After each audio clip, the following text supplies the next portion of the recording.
ദൈവനാമത്തിന് മഹത്വമുണ്ടാകട്ടെ. വീണ്ടും വരുന്നവനായ നമ്മുടെ കർത്താവ് യേശു ക്രിസ്തുവിൻ്റെ അതിശ്രേഷ്ഠമായ നാമത്തിൽ ബ്രൈഡ് ഓഫ് ക്രൈസ്റ്റ് എന്ന യൂട്യൂബ് ചാനലിലേക്ക് ശ്രോതാക്കളെ നിങ്ങളെവരെയും വീണ്ടും സ്വാഗതം ചെയ്യുകയാണ്. വിശ്വാസികളുമായുള്ള ക്രിസ്തുവിൻ്റെ ബന്ധങ്ങൾ എന്ന വിഷയത്തിൽ ഇത് 38ാമത്തെ എപ്പിസോഡ്.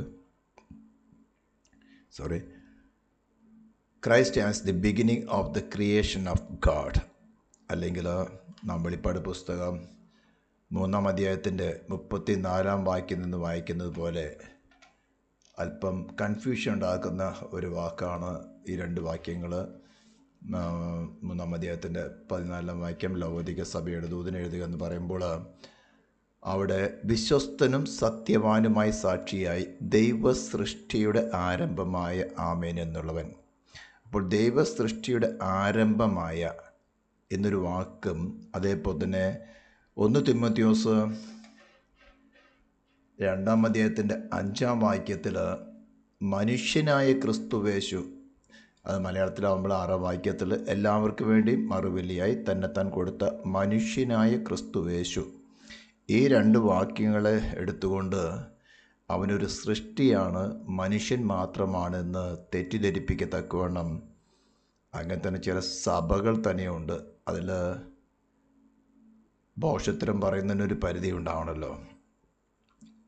ദൈവവചനത്തിൽ നിന്ന് 2 വാക്യങ്ങളുണ്ടെങ്കിൽ 2 തെളിവുകളുണ്ടെങ്കിൽ ഉപദേശം സ്ഥാപിക്കാം എന്നെല്ലാം പറഞ്ഞുകൊണ്ട് ഒരു സഭ തന്നെ ഉണ്ടായതാണല്ലോ യഹോവ വിറ്റ്നസ്സുകാരെന്ന് പറയുന്നത്. ദൈവവചനം നാം അന്വേഷിക്കുമ്പോൾ ദൈവത്തിൻ്റെ ആത്മാവിനെ കൂടാതെ ദൈവവചനം പഠിച്ചാലുണ്ടാകുന്ന ഭോഷത്തരങ്ങളിൽ ഏറ്റവും ശ്രേഷ്ഠമായ ഒന്നാണിത്. അതുകൂടാതെ ആയിരക്കണക്കിന് 10,000-കണക്കിന് ഭോഷത്തരങ്ങളുമായിട്ട് പിടിച്ചുകൊണ്ട് നടക്കുന്ന മതവിഭാഗങ്ങൾ വേണ്ടത്രയുണ്ട്. അതിൽ പ്രമുഖരെന്ന് പറയാവുന്ന വിധത്തിലാണ് ഇത്തരം കൂട്ടർ. ഇതേപോലെ തന്നെ ക്രിട്ടിസൈസ് ചെയ്യാൻ വേണ്ടി അനേകർ ദൈവവചനം എടുത്തുകൊണ്ട് ഉപയോഗിക്കും. അതിലെടുത്ത ഒരു കൂട്ടരാണ് ഈ മുസ്ലിം സമുദായം. അവർക്കും ഇത് തന്നെയാണ് പറ്റിയിരിക്കുന്നത്. മനുഷ്യൻ മാത്രമാണ്, അല്ലെങ്കിൽ ഒരു പ്രവാചകനാണെന്നൊക്കെ പറഞ്ഞുകൊണ്ട്. ദൈവവചനം എന്തിനാണ് തന്നിരിക്കുന്നത് എന്ന് ശരിക്കും മനസ്സിലാക്കാതെ വളരെ താഴ്മയോടുകൂടെ ഇത്രയും പരിശുദ്ധനായ ദൈവത്തിൻ്റെ അടുത്തേക്ക് കടന്നു വരുവാനൊന്നും ഞങ്ങൾ യോഗ്യരല്ല. ഇതിൻ്റെ സീരിയസ്നെസ് മനസ്സിലാക്കാത്തത് കൊണ്ടാണ്. ദൈവിക ന്യായവിധി എന്താണ്, ദൈവത്തിൻ്റെ ഡിവൈൻ ലോയുടെ വെയിറ്റേജ് എന്താണ്, ഇതൊന്നും ശരിക്കും മനസ്സിലാക്കാത്തതുകൊണ്ടാണ് ഇത്തരം ഭോഷത്തരങ്ങൾ ഉപയോഗിക്കുന്നതൊക്കെയും. അപ്പോൾ അവരവരുടെ വഴിക്ക് പോട്ടെ, ഓക്കെ.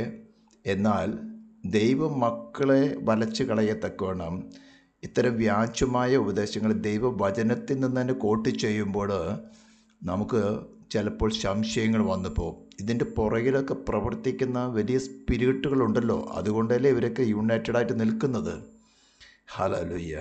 വെറുതെയല്ല ഇത്ര വലിയ സമുദായങ്ങളായിട്ട് നിൽക്കുന്നത്. ലോകത്തിൽ ഏകദേശം 23% ആൾക്കാരാണ് ഇസ്ലാം സമുദായത്തിൽ ഉള്ളത്. ലോകത്തിൽ 8 ബില്യൺ കഴിഞ്ഞ ജനസംഖ്യയിൽ 23% എന്ന് പറഞ്ഞാൽ 1-2 അല്ല. ഇത്ര ജനത്തിൻ്റെ ഭോഷത്തരങ്ങൾ അല്ലെങ്കിൽ ഒരു ഉപദേശത്തിൽ പിടിച്ചു നിന്നുകൊണ്ട് അവരുടെ രക്ഷയെ തന്നെ നഷ്ടപ്പെടുത്തി കളയുന്ന വിഷയങ്ങളാണ്. ദൈവവചനത്തെ വിറ്റുകൊണ്ട് പോക്കറ്റ് വീർപ്പിക്കാനും വയറ് വീർപ്പിക്കാനും സ്ഥാനമാനങ്ങൾക്കും ഡിനോമിനേഷനും വേണ്ടി നിൽക്കുന്ന അനേകരുണ്ട്. ഇത് രക്ഷയെ തന്നെ, അവരുടെ തങ്ങളുടെയും തങ്ങളെ കേൾക്കുന്നവരുടെയും രക്ഷയെ തന്നെ നഷ്ടപ്പെടുത്തി കളഞ്ഞ തങ്ങളുടെ പ്രാണൻ്റെയും ആത്മാവിൻ്റെ നിത്യതയെ നരകത്തിലേക്ക് വിറ്റുകൊടുക്കുന്ന പരിപാടിയാണെന്ന് പോലും മനസ്സിലാക്കാതെയാണ് ഇത്തരം ഭോഷത്തരങ്ങളിലേക്ക് പോകുന്നത്. അപ്പോൾ ദൈവ മക്കൾക്ക് ഇത്തരം സ്പിരിറ്റുകളോ വ്യക്തികളോ നിങ്ങളുടെ മുമ്പിൽ വന്നിട്ട് ക്രിസ്തു മനുഷ്യൻ മാത്രമാണ്, ഇതിൻ്റെ വചനത്തിൽ ഞങ്ങൾക്ക് തെളിവുകളുണ്ട് എന്ന് പറഞ്ഞുകൊണ്ട് നിങ്ങളുടെ അടുത്ത് വരികയാണെങ്കിൽ ഇത്തരം ആൾക്കാരോട് പത്രോസ് പറയുന്ന പോലെ സൗമ്യതയോടെ നിങ്ങളുടെ വിശ്വാസത്തിൻ്റെ അടിസ്ഥാനം എന്താണെന്ന് അവയൊന്ന് തെളിയിച്ചു കൊടുക്കാൻ വേണ്ടിയിട്ടാണ് ഈ ഒരു എപ്പിസോഡ് നിങ്ങളുടെ മുമ്പിലായി വെച്ചിരിക്കുന്നത്. സ്തോത്രം. ഇത് നമ്മളൊരു 3 വിധത്തിലാണ് ഞാൻ വളരെ ഗൃസ്തവമായിട്ട്, അനേക വാക്യങ്ങളുണ്ട്, ഇതിന് വേറെ തെളിവുകൾ എടുക്കുന്നില്ല, ദൈവവചനത്തിൽ തന്നെ തെളിവുകൾ എടുത്തുകൊണ്ടാണ് സംസാരിക്കാൻ ആഗ്രഹിക്കുന്നത്. അതിനൊരു 3 ആയിട്ട് ഡിവൈഡ് ചെയ്യാൻ ആഗ്രഹിക്കുകയാണ്. ഒന്ന്, അവൻ്റെ പ്രീ എക്സിസ്റ്റൻസ്. അതിനാവശ്യം കുറച്ച് വചനങ്ങൾ മാത്രം എടുക്കുന്നേ ഉള്ളൂ. അതുപോലെ തന്നെ രണ്ടാമത് അവൻ്റെ ഡിവിനിറ്റി അല്ലെങ്കിൽ അവൻ്റെ ദൈവത്വം. മൂന്നാമത് അവർ ക്രിയേഷനാണോ ക്രിയേറ്ററാണോ എന്ന് തെളിയിക്കുന്നതിനുള്ള ചില വചനങ്ങൾ. അപ്പോൾ ആദ്യമായിട്ട് നമുക്ക് അവൻ്റെ പ്രീ എക്സിസ്റ്റൻസിനെ കുറിച്ച് എടുക്കുകയാണെങ്കിൽ ആദ്യമായിട്ട് നമുക്ക് വേണമെങ്കിൽ മിഖ പ്രവചന പുസ്തകത്തിൻ്റെ 5-ാം അധ്യായത്തിൻ്റെ 2-ാം വാക്യം എടുത്തൊന്ന് വായിച്ചു നോക്കാം. മിഖ മിക്കവാറുമെല്ലാം നിങ്ങൾക്ക് അറിയുന്ന വാക്യങ്ങൾ തന്നെയാണ്. 5-ാം അധ്യായത്തിൻ്റെ 2-ാം വാക്യം, നീയോ ബത്ലഹേം എഫ്രാത്തെ, നീ യഹൂദ സഹസ്രങ്ങളിൽ ചെറുതായിരുന്നാലും ഇസ്രായേലിന് അധിപതിയായിരിക്കേണ്ടുന്നവൻ എനിക്ക് നിന്നിൽ നിന്ന് ഉത്ഭവിച്ചു വരും. അവൻ്റെ ഉത്ഭവം പണ്ടേയുള്ളതും പുരാതനമായതും തന്നെ. ക്രിസ്ത്യണ്ടത്തിന് മാത്രമല്ല, ഇന്ന് ലോകത്തിലെ 23% ജനസംഖ്യ നിൽക്കുന്ന ഇസ്ലാം സമുദായം പോലും യേശു ജനിച്ച സ്ഥലം ബത്ലഹേമാണെന്ന് അംഗീകരിക്കുന്നവർ തന്നെയാണ്. ഹല്ലേലൂയ. അപ്പോൾ വളരെ വ്യക്തമായി പറഞ്ഞിരിക്കുന്ന ഈ ബത്ലഹേമിൽ ജനിച്ചവൻ അല്ലെങ്കിൽ ദൈവം ഇസ്രായേലിന് അധിപതിയായിരിക്കേണ്ടുന്നവൻ എന്ന് നേരത്തെ അരുളി ചെയ്തിരിക്കുന്നവൻ, അവനെക്കുറിച്ച് പറഞ്ഞിരിക്കുന്നത് അവൻ്റെ ഉത്ഭവം ബത്ലഹേമിൽ നിന്നുള്ളതല്ല, അവൻ്റെ ഉത്ഭവം പണ്ടേയുള്ളതും പുരാതനമായത് തന്നെ. അതായത് ബത്ലഹേമിൽ അവൻ വെളിപ്പെടുന്നതിന് മുമ്പ് അവനൊരു എക്സിസ്റ്റൻസ് ഉണ്ടായിരുന്നു എന്ന് വളരെ വ്യക്തമായി പറയുകയാണ് ചെയ്യുന്നത്. ഹല്ലേലൂയ. അതിന് നമുക്ക് യോഹന്നാൻ എഴുതിയ സുവിശേഷത്തിൽ കർത്താവ് തന്നെ അവനൊരു പ്രൂഫ് കൊടുക്കുന്നുണ്ട്. യോഹന്നാൻ എഴുതിയ സുവിശേഷം 8-ാം അധ്യായത്തിൻ്റെ 58-ാം വാക്യത്തിലേക്ക് ഒന്ന് കടന്നു വരണം. യോഹന്നാൻ എഴുതിയ സുവിശേഷം യഹൂദന്മാരുമായിട്ട് ഒരു ആർഗ്യുമെൻ്റ് നടന്നുകൊണ്ടിരിക്കുന്ന സമയത്ത്, നീ അബ്രാഹാമിന് മുമ്പുണ്ടോ എന്ന് ചോദിക്കുന്ന സമയത്ത് കർത്താവ് പറയുന്നത്, യേശു അവരോട്, ആമേൻ ആമേൻ, ഞാൻ നിങ്ങളോട് പറയുന്നു, അബ്രാഹാം ജനിച്ചതിന് മുമ്പേ ഞാനുണ്ട്. ആമേൻ. അബ്രാഹാം ജനിച്ചതിന് മുമ്പേ ഞാനുണ്ട്. അപ്പോൾ യേശുവിന് സാക്ഷി പറയാൻ വേണ്ടി വന്നവനാണല്ലോ യോഹന്നാൻ സ്നാപകൻ. അപ്പോൾ വളരെ വ്യക്തമായിട്ട് യോഹന്നാൻ സ്നാപകൻ അവനെ കുറിച്ച് എന്താണ് പറയുന്നതെന്ന് നോക്കാം. 1-ാം അധ്യായത്തിൻ്റെ 30-ാം വാക്യത്തിൽ പറയുന്നത്, എൻ്റെ പിന്നാലെ ഒരു പുരുഷൻ വരുന്നു, അവൻ എനിക്ക് മുമ്പേ ഉണ്ടായിരുന്നത് കൊണ്ട്. നമുക്ക് ഏവർക്കും അറിയാമല്ലോ, യേശുവിൻ്റെ ജനനത്തിന് 6 മാസം മുമ്പാണ് അവൻ എലിസബത്ത് യോഹന്നാനെ പ്രസവിക്കാൻ നമുക്കറിയാം. സ്തോത്രം. ഇതെല്ലാം മത്തായിയുടെ സുവിശേഷം, മാർക്കോസ്, ലൂക്കോസ് എന്ന സുവിശേഷങ്ങളിലൊക്കെ വളരെ വ്യക്തമായിട്ട് നമുക്ക് അറിയുന്ന കാര്യമാണ്. എൻ്റെ പിന്നാലെ ഒരു പുരുഷൻ വരുന്നു, അവൻ എനിക്ക് മുമ്പേ ഉണ്ടായിരുന്നത് കൊണ്ട് എനിക്ക് മുമ്പനായി തീർന്നു എന്ന് ഞാൻ പറഞ്ഞവൻ ഇവൻ തന്നെ. അപ്പോൾ 3 സാക്ഷ്യങ്ങൾ നമുക്ക് വളരെ വ്യക്തമായി. ഒന്ന് മിഖാ പ്രവാചകൻ, മറ്റൊന്ന് യേശു തന്നെ പറയുന്നു, മറ്റൊന്ന് യേശുവിനെ വെളിപ്പെടുത്തുവാൻ തക്കവണ്ണം കടന്നു വന്നതായിട്ടുള്ള യോഹന്നാൻ സ്നാപകൻ പറയുന്നു. ഇനി നമുക്ക് ചിന്തിക്കാനുള്ളത് അവൻ്റെ ഡിവിനിറ്റിയെക്കുറിച്ചുള്ളൊരു കാര്യമാണ്. ഇതെല്ലാം നിങ്ങളുടെ ഹൃദയത്തിൽ വളരെ വ്യക്തമായി ഇരിക്കേണ്ട ആവശ്യമാണ്. യോഹന്നാന്റെ സുവിശേഷം 1-ാം അധ്യായത്തിൻ്റെ 1 തുടങ്ങി 3 വരെ വാക്യങ്ങൾ നമുക്ക് ഏവർക്കും അറിയുന്ന സുപരിചിതമായ വാക്യങ്ങൾ തന്നെയാണ്. അവിടെ പറഞ്ഞിരിക്കുന്നത്, ആദിയിൽ വചനമുണ്ടായിരുന്നു, വചനം ദൈവത്തോടു കൂടിയായിരുന്നു, വചനം ദൈവമായിരുന്നു, അവൻ ആദിയിൽ ദൈവത്തോടു കൂടിയായിരുന്നു എന്ന് മലയാളത്തിൽ എഴുതുമ്പോൾ കിങ് ജെയിംസ് വെർഷനിൽ എഴുതിയിരിക്കുന്നത് the same was in the beginning with the God എന്നാണ്. അപ്പോൾ അവിടെ ചെറിയൊരു കൺഫ്യൂഷൻ വരെ. ആദിയിൽ വചനമുണ്ടായിരുന്നു, വചനം ദൈവത്തോടു കൂടിയായിരുന്നു, വചനം ദൈവമായിരുന്നു. എന്നാൽ ന്യൂ കിങ് ജെയിംസ് വെർഷൻ ഒന്ന് എടുത്ത് വായിക്കുകയാണെങ്കിൽ നമുക്ക് കുറച്ചും കൂടി ഡിഫറെൻ്റ് ആയിട്ട് കാണാൻ സാധിക്കുന്ന അവിടെ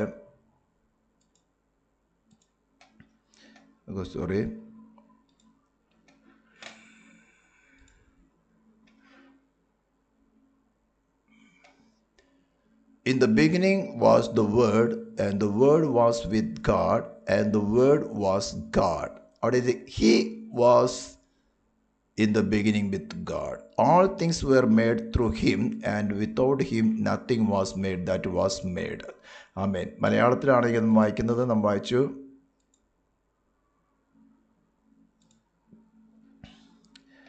ആദിയിൽ വചനമുണ്ടായിരുന്നു, വചനം ദൈവത്തോടു കൂടിയായിരുന്നു, വചനം ദൈവമായിരുന്നു, അവൻ ആദിയിൽ ദൈവത്തോടു കൂടിയായിരുന്നു. വീണ്ടും എടുത്ത് പറയുന്നത്, സകലവും അവൻ മുഖാന്തരം ഉളവായതൊന്നും അവനെ കൂടാതെ ഉളവായതല്ല. അപ്പോൾ അവൻ്റെ എക്സിസ്റ്റൻസിനെ കുറിച്ച് നമ്മൾ കേൾക്കാൻ സാധിക്കും. ഇവിടെ പറഞ്ഞിരിക്കുന്നത് വചനം എന്ന് പറയുന്നത്, അവിടെ വചനം ഒരു പേഴ്സണായിട്ട് പറഞ്ഞിരിക്കുന്നത്, വചനം ദൈവമായിരുന്നു. ഇനി അതിൻ്റെ 14 വാക്യത്തിലേക്ക് നാം വരികയാണെങ്കിൽ വളരെ വ്യക്തമായിട്ട് പറഞ്ഞിരിക്കുന്നത് ആ വചനം എന്ന് പേരുള്ളവൻ തന്നെ, നമ്മൾ വെളിപ്പാട് പുസ്തകം 19 അധ്യായത്തിൽ വായിക്കുകയാണെങ്കിൽ അവന് ദൈവവചനം എന്ന് പേര് പറയുന്നു എന്നാണ് പറഞ്ഞിരിക്കുന്നത്. വചനം ജഡമായി തീർന്ന് കൃപയും സത്യവും നിറഞ്ഞവനായി നമ്മുടെ ഇടയിൽ പാർത്തു. ഞങ്ങൾ അവൻ്റെ തേജസ് പിതാവിൽ നിന്ന് ഏകജാതനായവൻ്റെ തേജസ്സായി കണ്ടു. മറ്റു മതവിഭാഗങ്ങളിൽ അവരുടെ മത ലീഡേഴ്സിനൊക്കെ ഇമാജിനേഷനിൽ കൂടെയും അല്ലെങ്കിൽ മിത്തോളജിയുമായിരിക്കും. ഇത് ഒരു മിത്തല്ല, ഇത് നേരിട്ട് അവനോട് കൂടെ 3.5 വർഷം പാർത്ത യോഹന്നാനാണ് പറയുന്നത്. ഞങ്ങൾ അവൻ്റെ തേജസ് പിതാവിൽ നിന്ന് ഏകജാതനായവൻ്റെ തേജസ്സായി കണ്ടു. അപ്പോൾ വചനം ഇൻവിസിബിളായിരുന്നവൻ ജഡമായി വിസിബിളായിരിക്കുന്ന ബോഡിയുള്ളവനായിട്ട്, മനുഷ്യരെ പോലെ പ്രാണനും ആത്മാവും ശരീരമുള്ളവനായിട്ട് നമ്മുടെ ഇടയിൽ പാർത്തവൻ. ഹല്ലേലൂയ. അപ്പോൾ അതൊരു കാര്യമായി നമുക്കിനിയും സങ്കീർത്തനങ്ങൾ 90 സങ്കീർത്തനം ഒന്നെടുത്ത് വായിച്ച് നോക്കാം. സാം 90 അതിൻ്റെ 2-ാം വാക്യത്തിൽ പറയുന്നത്, പർവ്വതങ്ങളുണ്ടായതിനും നീ ഭൂമിയെയും ഭൂമണ്ഡലത്തെയും നിർമ്മിച്ചതിനും മുമ്പേ നീ അനാദിയായും ശാശ്വതമായും ദൈവമാകുന്നു. ഒരു ദൂതനാകുന്നല്ല പറഞ്ഞിരിക്കുന്നത്, മനുഷ്യനെന്നല്ല പറഞ്ഞിരിക്കുന്നത്, അനാദിയായും ശാശ്വതമായും എപ്പോഴും അനാദി, എറ്റേണിറ്റി പാസ്റ്റിലും എറ്റേണിറ്റി ഫ്യൂച്ചറിലും അവൻ ദൈവം തന്നെയാണ്. സ്തോത്രം. നമുക്കിനി റോമാലേഖനം 9-ാം അധ്യായത്തിൻ്റെ 5-ാം വാക്യത്തിൽ പൗലോസ് എന്താ പറയുന്നത് നമ്മോട് നോക്കാം. റോമാലേഖനം 9-ാം അധ്യായം 5-ാം വാക്യം, പിതാക്കന്മാരും അവർക്കുള്ളവൻ തന്നെ, ജഡപ്രകാരം ക്രിസ്തുവും അവനിൽ നിന്നല്ലോ ഉത്ഭവിച്ചത്. അവൻ സർവ്വത്തിനു മീതെ ദൈവമായി, സർവ്വത്തിനു മീതെ ദൂതനായി എന്നല്ല, സർവ്വത്തിനു മീതെ മനുഷ്യനായി എന്നല്ല, സർവ്വത്തിനു മീതെ ദൈവമായി എന്നേക്കും വാഴ്ത്തപ്പെട്ടവൻ. ഹല്ലേലൂയ. ഇനി യെശയ്യാപ്രവചനത്തിലേക്കൊന്ന് എടുത്ത് നോക്കാം. യെശയ്യാപ്രവചനം 7-ാം അധ്യായത്തിൻ്റെ 14-ാം വാക്യത്തിലേക്കൊന്ന് എടുത്ത് നോക്കാം.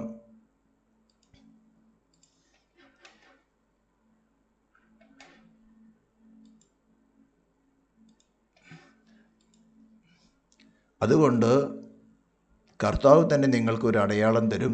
കന്യക ഗർഭിണിയായി ഒരു മകനെ പ്രസവിക്കും, അവന് ഇമ്മാനുവേൽ എന്നു പേർ വിളിക്കും. അപ്പോൾ ഇമ്മാനുവേൽ എന്നതിൻ്റെ അർത്ഥം എന്താണെന്ന് മത്തായി എഴുതിയ സുവിശേഷം 1-ാം അധ്യായത്തിൻ്റെ ഇംഗ്ലീഷിനാണെങ്കിൽ മലയാളത്തിനാണെങ്കിൽ 22-ാം വാക്യം വായിച്ച് നോക്കണം. കന്യക ഗർഭിണിയായി ഒരു മകനെ പ്രസവിക്കും, അവന് ദൈവം നമ്മോട് കൂടെ എന്നർത്ഥമുള്ള ഇമ്മാനുവേൽ എന്ന് പേർ വിളിക്കപ്പെടും. അപ്പോൾ ദൂതൻ എന്നല്ല പറഞ്ഞിരിക്കുന്നത്, പ്രവാചകൻ എന്നല്ല പറഞ്ഞിരിക്കുന്നത്, ദൈവം. ഇനി ഇവരെക്കുറിച്ച് തന്നെ മറ്റൊരു പ്രവചനത്തിൽ യെശയ്യാവ് പറഞ്ഞിരിക്കുന്നത് 9-ാം അധ്യായത്തിൻ്റെ 6-ാം വാക്യം എടുത്ത് വായിച്ച് നോക്കണം. യെശയ്യാവിൻ്റെ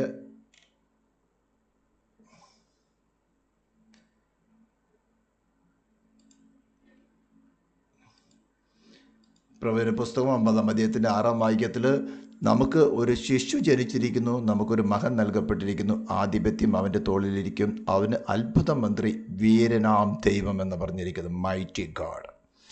ഇതെല്ലാം എന്തിനാ ദൈവത്തിന് നേരത്തേക്ക് വെളിപ്പെടുത്തി തന്നിരിക്കുന്നത്? മനുഷ്യൻ ഇത്രമാത്രം ഭോഷനാകാൻ അവസരമുണ്ട്.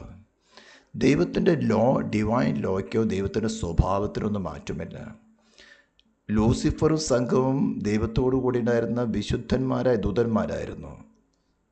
ദൈവത്തിൻ്റെ ഭരണകൂടത്തിൻ്റെ അഡ്മിനിസ്ട്രേഷൻ വർക്ക് നടത്തിക്കൊണ്ടിരുന്നായിരുന്നു ലൂസിഫറും സംഘവുമുള്ള ദൂതന്മാരും.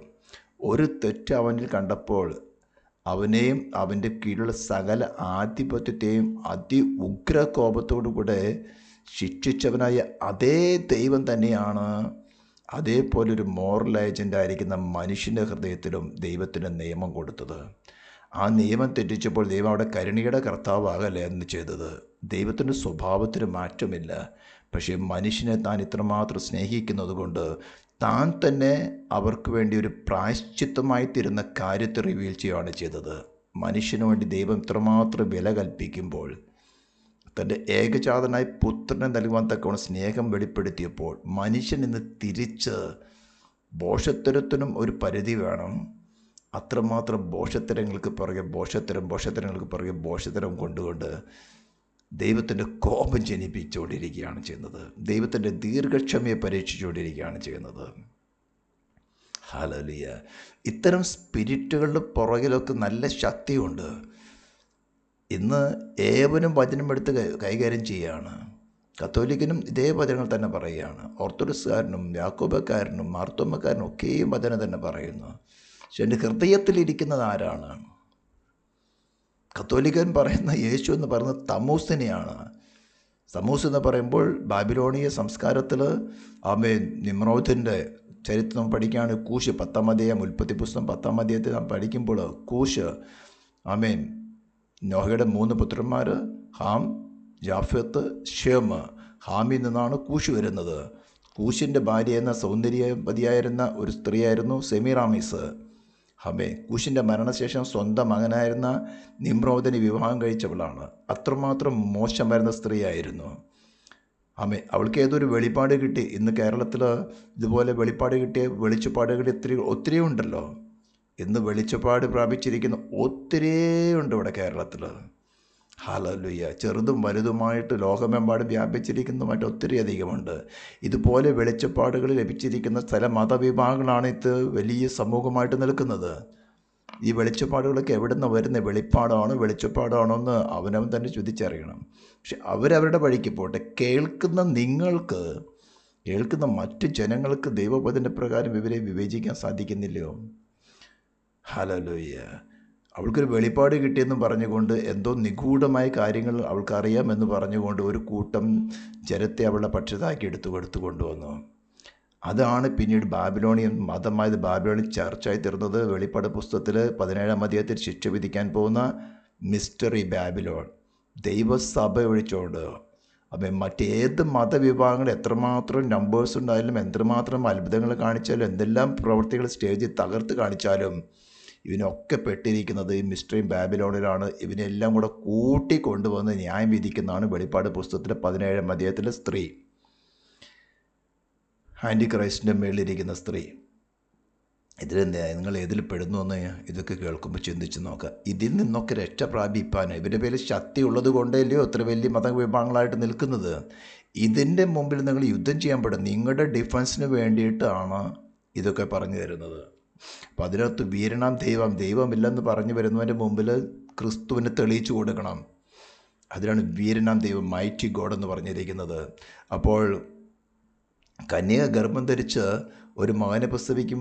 അവനെ എന്താ പറഞ്ഞിരിക്കുന്നത്? അവൻ വീരനാം ദൈവമാണ്. ദൈവം നമ്മോടുകൂടെ എന്നർത്ഥമുള്ള ഇമ്മാനുവേൽ എന്ന് പേർ വിളിക്കപ്പെടും. ഹല്ലേലൂയ. ഇതെല്ലാം വളരെ വ്യക്തമായിട്ട് തന്നെ പറഞ്ഞിരിക്കുന്ന കാര്യങ്ങളാണ്.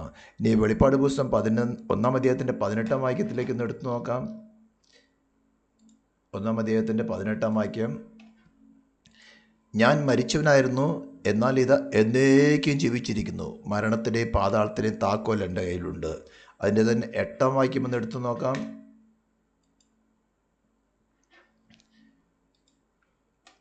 ഞാൻ ആൽഫയും ഒമേഗയുമാകുന്നു എന്ന് ഇരിക്കുന്നവനും ഇരുന്നവനും വരുന്നവനുമായി സർവശക്തിയുള്ള ദൈവമായ കർത്താവ്. ആൽഫയും ഒമേഗയും എന്ന് പറഞ്ഞാൽ ആരംഭവും അവസാനവും.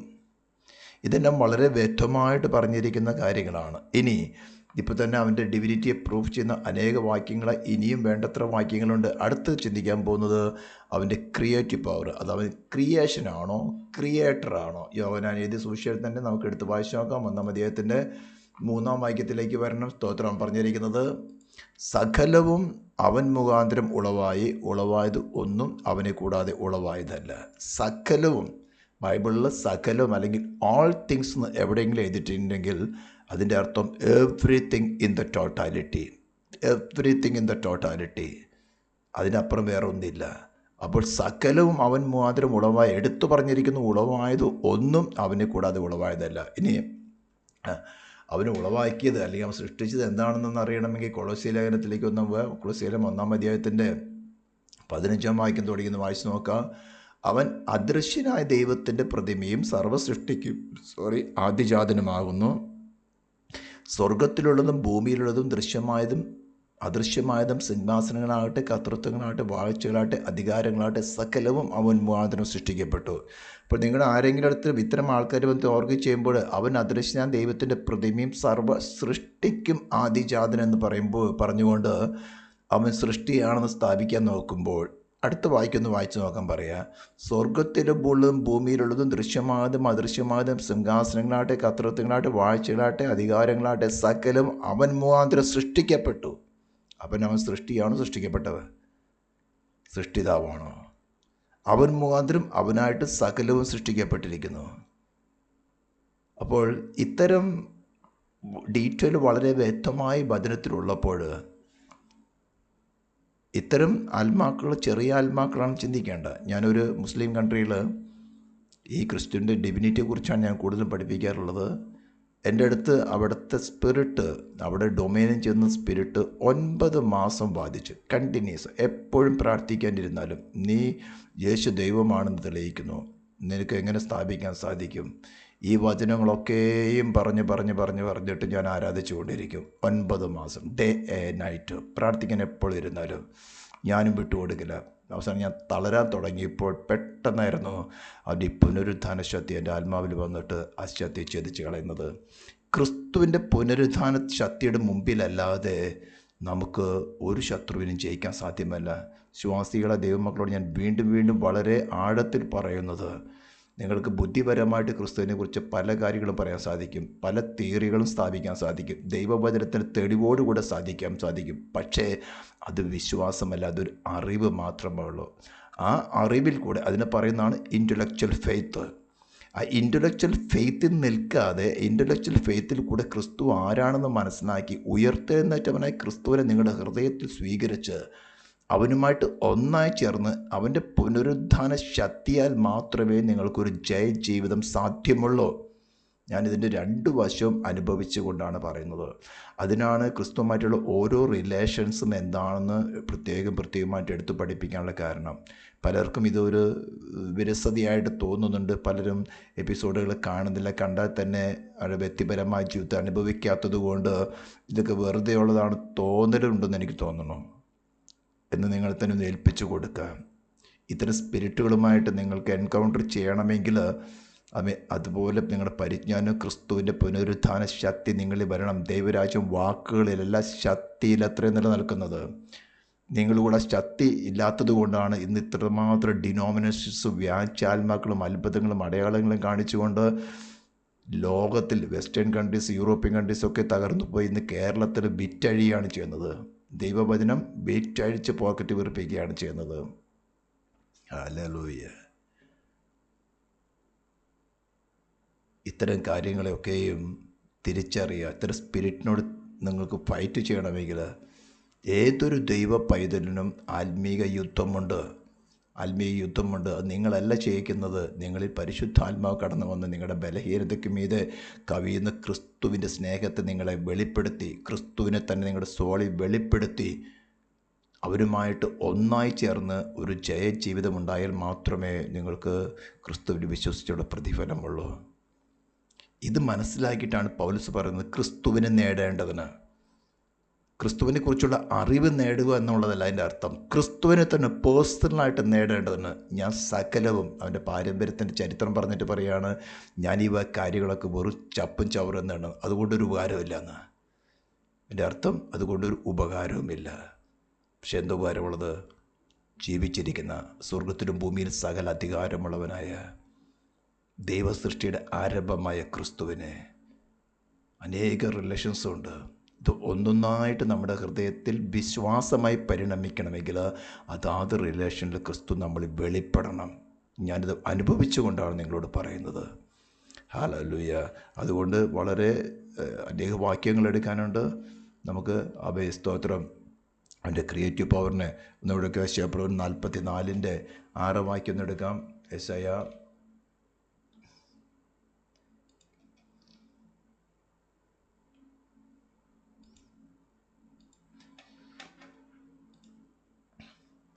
ഇസ്രായേലിൻ്റെ രാജാവായ യഹോവ, അവൻ്റെ വീണ്ടെടുപ്പുകാരനായ സൈന്യങ്ങളുടെ യഹോവ ഇപ്രകാരം അരുളിച്ചെയ്യുന്നു, ഞാൻ ആദ്യനും അന്ത്യനുമാകുന്നു, ഞാനല്ലാതെ ഒരു ദൈവവുമില്ല. അതുപോലെ തന്നെ 48:12 വാക്യം ഒന്ന് എടുത്തു നോക്കാം.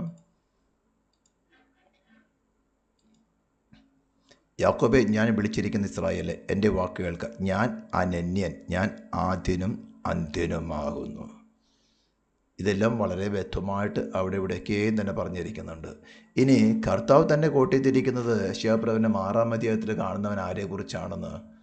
യെശയ്യാവ് 6-ാം അധ്യായത്തിൻ്റെ 1 തുടങ്ങിയ വാക്യങ്ങൾ വായിക്കുമ്പോൾ, ഉസിയ രാജാവ് മരിച്ച ആണ്ടിൽ കർത്താവ് ഉയർന്നും പൊങ്ങിയുമുള്ള സിംഹാസനത്തിൽ ഇരിക്കുന്നത് ഞാൻ കണ്ടു. അവൻ്റെ വസ്ത്രത്തിൻ്റെ വിളുമ്പുകൾ മന്ദിരത്തെ നിറച്ചിരുന്നു. സറാഫുകൾ അവന് ചുറ്റും നിന്നു. ഓരോരുത്തരും 6 ചിറകുണ്ടായിരുന്നു. 2 കൈ കൊണ്ട് 2 കൊണ്ട് അവർ മുഖം മൂടി, 2 കൊണ്ട് കാൽ മൂടി, 2 കൊണ്ട് പറന്ന് ഒരുത്തനോട് ഒരുത്തൻ സൈന്യങ്ങളുടെ യഹോവ പരിശുദ്ധൻ പരിശുദ്ധൻ പരിശുദ്ധൻ എന്ന് സർവ്വഭൂമിയും അവൻ്റെ മഹത്വം കൊണ്ട് നിറഞ്ഞിരിക്കുന്നെന്ന് ആർത്തു പറഞ്ഞു. അപ്പോൾ ആ സിംഹാസനത്തിൽ ഇരിക്കുന്നവൻ ആരാണെന്ന് കർത്താവ് തന്നെ ചോദിക്കുമ്പോൾ, സ്തോത്രം, യെശയ്യാവ് തൻ്റെ മഹത്വം കണ്ട് പറഞ്ഞിരിക്കുന്നത്. പലർക്കും തെറ്റിദ്ധാരണയുണ്ട്. പഴയ നിയമത്തിലെ ദൈവം വേറെ, പുതിയ നിയമത്തിലെ യേശു വേറെ. പുതിയ നിയമത്തിലെ കരുണയുടെ കർത്താവായി, കൃപയുടെ കർത്താവായി, സ്നേഹത്തിൻ്റെ കർത്താവായി, ഒരു മാറ്റമില്ല. ലൂസിഫറിന് സംഘത്തെ ശിക്ഷ വിധിച്ചവൻ തന്നെ. നോഹയുടെ കാലത്ത് കോടിക്കണക്കിന് വരുന്ന ജനത്തെ 8 പേരൊഴികെ ബാക്കി സകല ജീവജാലങ്ങളെയും, ആ പെട്ടകത്തിൻ്റെ അകത്ത് കയറാത്ത സകലത്തെയും ന്യായവിധി കൊണ്ട് കൊന്നു കളഞ്ഞവൻ തന്നെയാണ് ഈ മറിയയുടെ ഉദരത്തിൽ ഉരുവായത്. അവൻ തന്നെയാണ് നമ്മുടെ പാപപരിഹാരമായ മനുഷ്യരുടെ കരങ്ങളാൽ ക്രൂശിൽ കിടക്കുന്നത്. അവൻ തന്നെയാണ് കല്ലറയിൽ അടക്കപ്പെട്ടത്. അവൻ തന്നെയാണ് ഉയർത്തെഴുന്നേറ്റെന്ന് നിങ്ങളോട് സുവിശേഷം പറയുവാൻ തക്കവണ്ണം അവൻ്റെ പരിശുദ്ധാത്മാവിനെ നിറച്ചുകൊണ്ട് നിങ്ങളോട് പറയുന്നത്, എന്നെ സ്വീകരിപ്പിൻ, എന്നെ കൂടാതെ നിങ്ങൾക്കൊന്നും ചെയ്യാൻ സാധ്യമല്ല. അവൻ്റെ നെസസിറ്റി നിങ്ങളുടെ സോളിൽ ഡെവലപ്പ് ആകാത്തത് കൊണ്ടാണ് ഈ കാര്യങ്ങളിലേക്ക് അധികം താല്പര്യം കാണിക്കാത്തത്. ആ നെസസിറ്റി ഡെവലപ്പ് ചെയ്യുന്ന കൊണ്ട് ദൈവത്തിൻ്റെ പരിശുദ്ധാത്മ പ്രവർത്തിക്കാൻ തുടങ്ങുമ്പോൾ, ഒരു തീയുടെ അവസ്ഥ തന്നെ നിങ്ങളുടെ ജീവിതത്തിൽ ഉണ്ടാകുമ്പോൾ, മിക്കവാറും മനുഷ്യർ ഓടുന്നത് പ്രവാചകന്മാരുടെ അടുത്തേക്കോ അല്ലെങ്കിൽ ഈ ലോകത്തിലേക്ക് നിങ്ങളുടെ ആ അവസ്ഥയ്ക്ക് മാറ്റം വരുന്ന, വിടുതൽ കൊടുക്കുന്ന ശുശ്രൂഷന്മാരുടെ അടുത്തേക്ക്. അവിടെ നിങ്ങൾക്ക് തന്നെ ദൈവത്തിൻ്റെ പരിശുദ്ധാത്മ നിങ്ങളുടെ ബലഹീനതയാണ് മനസ്സിലാക്കി തരുന്നത്. നിങ്ങളുടെ സെൽഫിൻ്റെ ഡിസയേഴ്സാണ് മനസ്സിൽ തരുന്നത്.